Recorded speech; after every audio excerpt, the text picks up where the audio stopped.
อบก็เป็นยาจีนทั้งหมดเนาะแต่ก็ไข้ก็ยาจีนยาเวียดก็สิคือกัน Dạ vâng, tôi tên là bác sĩ Phan Thái Đi đã thầy làm cho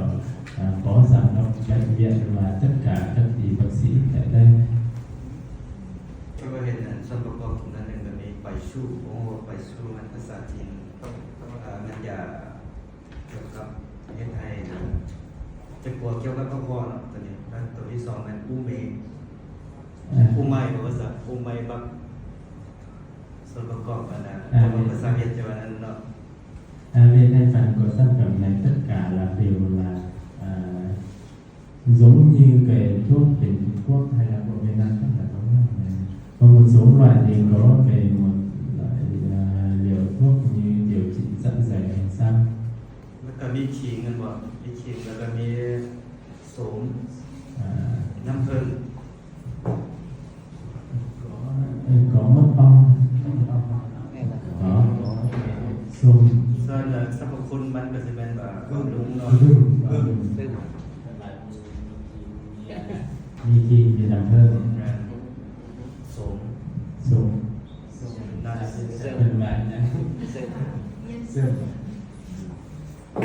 พอพวกนี้มันก็จะเป็นบำรุงเลือดแล้วก็กระปุกคุ้มกันเนาะแต่ว่าคันว่าแผนปัจจุบันกับแพทย์แผนเป็นเมืองจะว่าต่างกันเนาะส่วนอะไรมันจะว่าเรื่องการฟื้นฟูร่างกายเนาะหนึ่งถ้าเป็นข้อแห้งก็มันเฮ็ดให้มีน้ำลายเนาะถ้าว่าไทยสะดวกก็แม่นเฮ็ดให้ไทยสะดวกหรือว่านอนบ่หลับมันจะปรับปรุงภูมิคุ้มกันของเขาหรือว่าที่เขานอนหลับมันจะว่ารวมของร่างกายมันจะไม่ได้เจาะจงอะไรเลย Dạ vâng, đối với sản phẩm này các thành phần của sản phẩm có một số loại thuốc để tăng cường sức khỏe, sức đề kháng. Nói chung là cái sản phẩm này thì là để phục hồi sức khỏe cơ thể. อันนี้ก็เป็นผลิตภัณฑ์หนึ่งเดียวมีความสำคัญแล้วก็ดีแล้วก็สามารถช่วยในเบื้องในข้อมูลแล้วมันช่วยในครัวเรือนหรือว่าชุมชนหรือคนทั่วไปใช้ได้ถือว่ามีความสะดวกในการใช้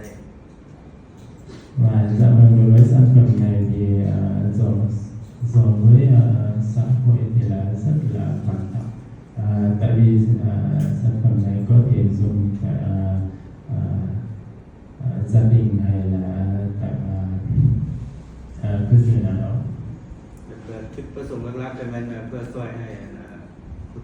ติดยาเนาะคืออยู่ในสังคมบ้านเราในการติดยาหลายอันนี้ก็เป็นการดีเนาะที่ว่ามาช่วยในชั้นนี้แล้วก็สองประเทศเราก็มันมีความใกล้ชิดกันหลายเนาะคือผ่านมาในการต่อสู้กู้ซากมาเนาะก็เป็นการดีถ้ามันมีโอกาสถ้ามันขอถึงเพิ่นได้อยากไปส้มไปเบิ่งเนาะในการเป็นตัวของเพิ่นเพื่อได้สนใจเนาะหรือว่าเพราะเพิ่นมาเผยแพร่เนาะคือว่าเขาสนใจว่ามีพี่น้องมีเขาก็สามารถแนะนำให้มาใส่ผลิตภัณฑ์ให้ลองเบิ่งเนาะว่าเป็นผลดีบ่ ขอเทินไปเบิ่งเบียกอยู่พุ่นไปเที่ยวเบียก Dạ vâng, sản phẩm này thì rất là quan trọng đối với cho những người mà mắc ma túy, nghiện ma túy, tại vì sản phẩm này có thể giúp cho tất cả các người nghiện vượt qua trong việc nghiện ma túy. Nếu cái thứ hai là bên công ty của mình thì có thể mang các cán bộ bên này thì đang thăm bệnh nhân đang điều trị bên kia được không? Được. Nhưng mà cái này thì về chi phí. ไม่เดือด เรื่องเมืองคุณลุง ดีแล้วออกแล้วครับคนแทนมันโอ้ยฟรีเลย$600เลย12ล้านแต่ไม่ได้เอาเงินกินมันหมดแล้วมันมองแล้วมันจะเอามากินอะไรกินอะไร เพื่อนมาแล้วมากิน Cái này thì em cứ lúc nó bảo người tôi đi liệu mang năm anh sẽ mong đi hay cả đi hay dạ dạ dạ bây giờ hay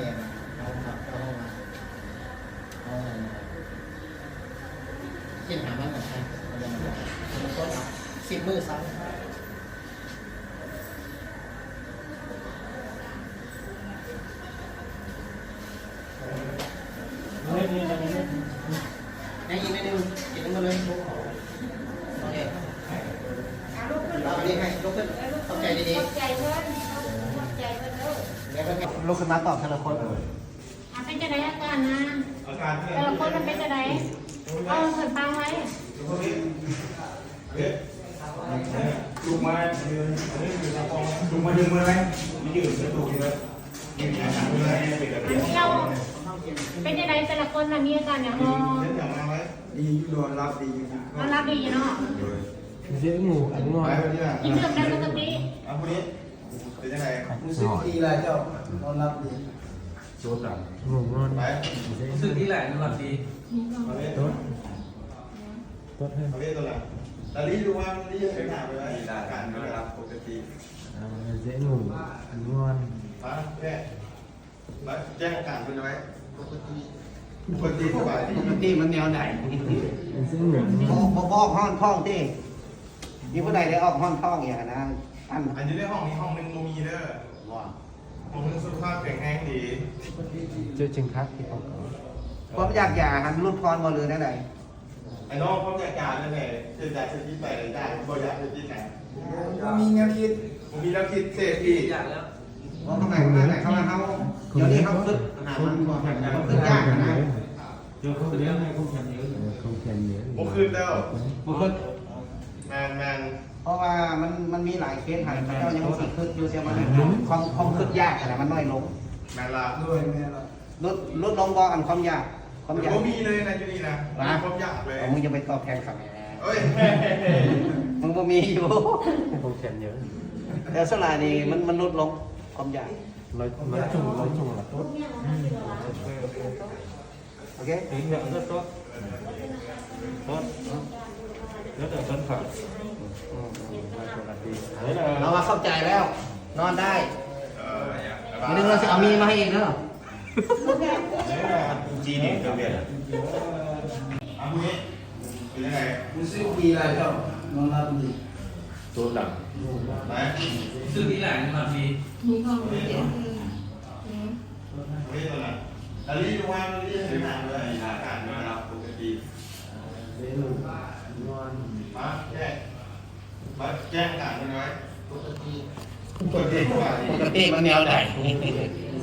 บอกห้องท้องที่มีผู้ใดได้ออกห้องท้องอย่างนะท่าน อันนี้ได้ห้องนี้ห้องนึงโมมีเด้อ ว่า ห้องนึงสุขภาพแข็งแรงดี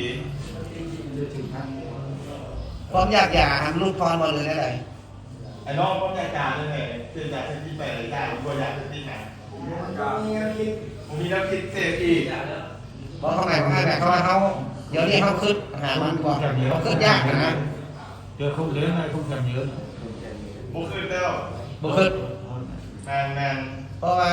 มันมีหลายเคสหันแต่เจ้ายังสีคึดอยู่แต่มันความคึดยากนะมันน้อยลง แมนละ ลดลงก่อนความอยากความอยาก มีเลยนะที่นี่นะผมอยากเลย มึงจะไปตอบแทนเขาไง เฮ้ย มึงบ่มีอยู่แต่สลายนี่มันลดลงความอยาก โอเค tín hiệu rất tốt พอเขาไปเห็นบทสรุปถ้ามีอาการแล้วโทรหาให้เด็กโอเคไม่อย่างต้องอธิบายรูปใครอธิบายสุด cái này thì anh chân sài đã mời cho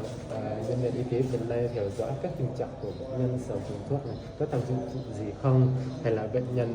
có triệu chứng xảy ra cái mới không. Đấy, cái bệnh nhân cảm giác nhờ thêm thuốc hay không. Đấy, và เดี๋ยวนี้ผมตัวเงี้ยเวลาให้ผู้ใดคนหนึ่งสรุปมื้อที่หนึ่งมีอาการอะไรเขียนลงมา15 คนเลยไหนเป็นล็อกที่หนึ่งนะมื้อที่สองมีอาการอย่างบ่มีก็บ่เป็นอย่างนะก็เขียนซะบ่มีมื้อที่3ที่4จนฮอด10มื้อ và cho cái nhân viên y tế mình bên đây kết luận cái tình trạng của bệnh nhân hàng ngày. Đó. จนฮอดว่ากินข้าวได้บ่นอนได้บ่อีสั่งกันได้เฮานะต้องเอาเบิดได้อาการนี้ Kể cả tất cả các hoạt động của bệnh nhân trong ngày cảm thấy như thế nào, cảm giác như thế nào, kể cả ăn ngủ. โทรหาได้ตลอด duy trì liều đúng theo chỉ định Thân van mi tế hay pháp ăn tạm thân đệ năm.